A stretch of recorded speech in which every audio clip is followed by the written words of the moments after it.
It's a beautiful day in Stamford, Connecticut. About to shoot some footage with Vin.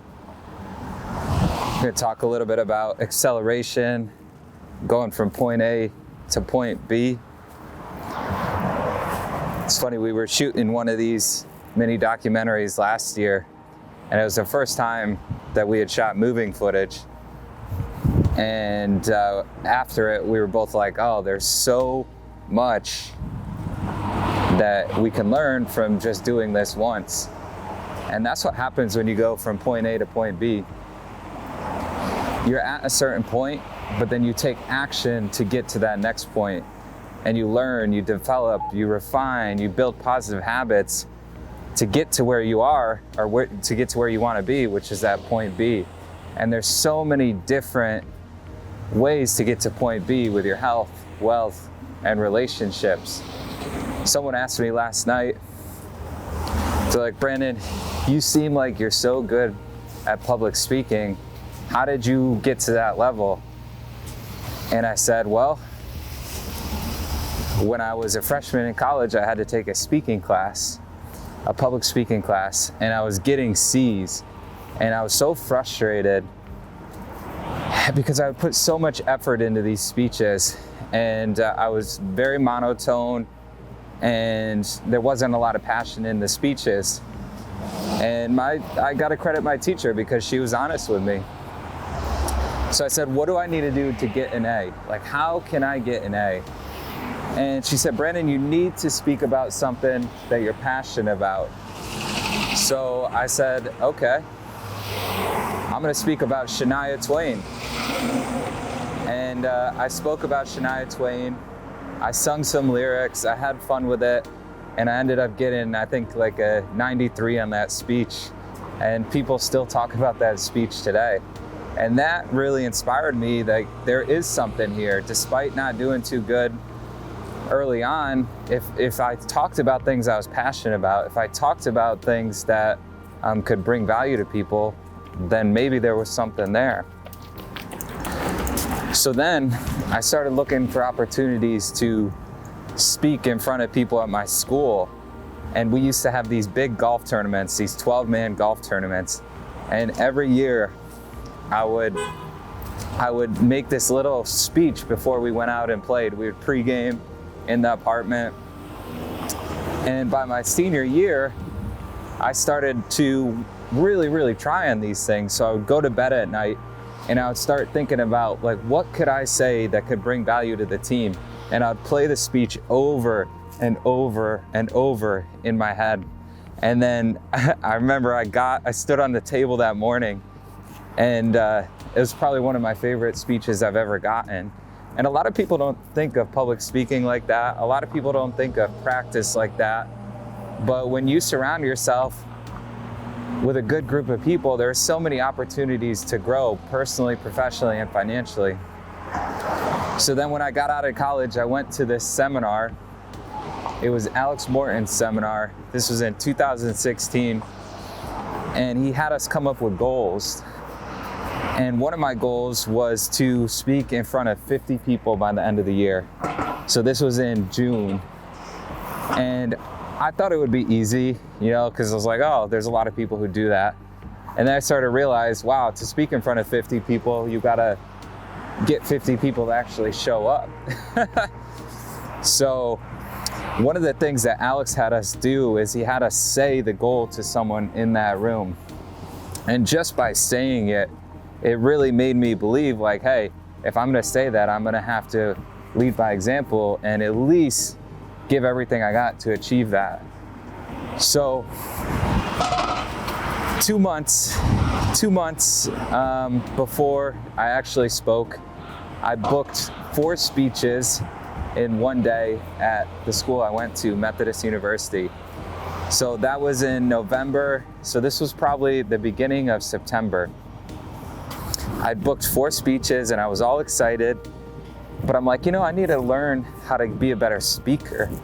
So I reached out to this lady, Ashley, who was, I think she was only 21 at the time, but she had opened for people like Gary Vee. And she had only lived like 45 minutes from me. So I was like, I reached out to her and just genuinely asked for advice. She's like, sure, come to the Barnes & Noble and I'll help you out. So I have all my speeches already. I'm all excited to share what I got with her. They're on a PowerPoint. And she kind of shuts my computer down and she said, Brandon, what's your speech on? I said, it's on leadership. She said, okay, well, why are you a leader? And I just started reading this stuff off my PowerPoint. Even though she had already shut it down, I was like, what's on my PowerPoint? I just need to say that. And what ended up happening was I froze up. I didn't know what to do because she took it away from me. She took my PowerPoint, said, Brandon, why are you a leader? And I totally froze. And it was a moment in time I'll probably remember forever, because she said after that, she said, Brandon, if I were you, I would call the school and tell them that they could probably find a better fit for this speech. And after that, pretty much every day for 2 months, I practiced speaking, not only in front of a camera, but inside my head every time before I would go to bed. And I started studying the greats like Jim Rohn. I started studying Gary Vee a lot. And what ended up happening is I did that speech and the room was packed. I remember my main speech, there's people standing outside the room watching me talk. And it was one of the coolest memories of my life, seeing that. So that was 2016. Then fast forward to 2018. I went to a 3-day speaker school. And boy, I got grilled. Everyone who attended there got grilled. It was in Providence, Rhode Island. And we would have to listen to our voice through audio. We would have to watch our speeches, our body language. We'd have to see ourselves moving side to side. And for 3 days, we got grilled and we got forced to put pressure on ourselves to get back up there. I remember one time I messed up so bad and all I wanted to do was sit in the back of the room and not speak for the rest of speaker school. And Tom, my mentor, who was in charge of the whole speaker school, he goes, Brandon, sit back down. We're gonna call you back up in a little bit. So what ends up happening is I sat down and one person got up to speak, and then he goes, Brandon, come right back up. So I said, damn, that was quick. And I got right back up and he says, Brandon, I want you to sit at this table. He pulls the chair around. He's like, I want you to sit at this table with your arms on top of the seat. And I want you to have a conversation with the person in front of you. And that really helped me calm down with public speaking. It really helped me understand that public speaking is a conversation with a person. It's a conversation with a crowd. And it's little things like that that really helped me out a lot along the way, to pick up these little tips that you could use every day.